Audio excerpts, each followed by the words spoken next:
Let's now head to Parliament, where the Majority Leader, Mahama Ayariga, says the 2.45% increase in electricity tariffs by the Public Utilities and Regulatory Commission forms part of measures by the government to address the huge debt crippling the Electricity Company of Ghana. Mahama Ayariga says although the key economic indicators warranting an increase in electricity tariffs remain stable, the hike is necessary to generate adequate revenue for fuel purchases for power generation to avert any power crisis. ChannelOne News' Nia Yuko has more in this report. Following the 2.45% increase in electricity tariffs, the Minority Caucus announced plans to summon the Minister for Energy and Green Transition to provide reasons for the increase. In response, the Majority Leader, Mahama Ayariga, says the electricity tariff increase forms part of plans by the government to generate adequate revenue to clear the energy sector debt, particularly the debt relating to the Electricity Company of Ghana, ECG. ECG is accumulating huge debts, and it has to be paid for. And who is supposed to pay? Is it not the consumer? And if you are not adjusting the tariffs to enable ECG to pay, ECG is going to collapse. They are no longer going to be able to buy the inputs needed to keep the generators on. And we are going to have lights off. The bills have to be paid.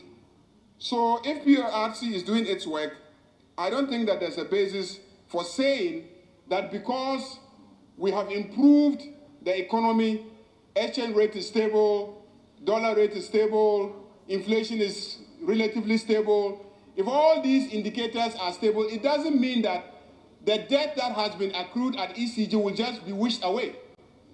The debt has to be paid.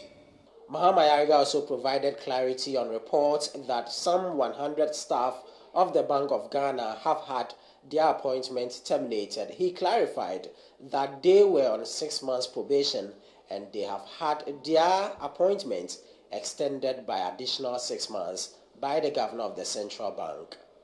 It has come to the end of the probation period, and the person who has put them on probation doesn't think they should continue. If you fail a probation, the person is entitled not to permanently engage you. And so he decided not to continue. But upon pleas and interventions, he's extended their probation by another 6 months. Mr. Speaker, we are setting a very bad precedent in this country. If we go for national election on the 7th of December and a new president is elected, it does not mean that the president who is still there, we have the president and the president-elect. So the government still have a mandate of the people until there is a swearing in on the 7th of January. So it cannot be the case that any action taken by that government from the 8th of December in an election year to the time that the new president will be sworn in, any action that they take, it needs to be either people are dismissed or people. It is a bad precedent we are setting for the country.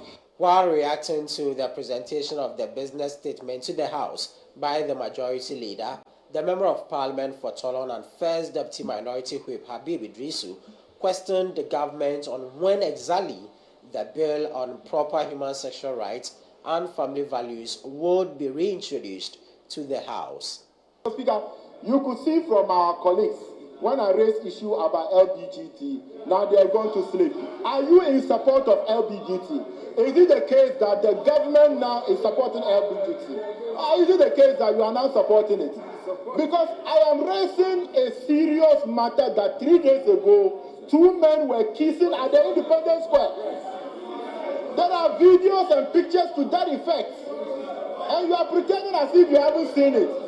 I want to assure our colleagues on the other side that we are disappointed that our first attempt to make the LGBTQ outlawed in Ghana did not yield the desired results. If it did, perhaps the Independence Square kissing they are talking about would have been considered unlawful now, and the people would have been arrested and punished.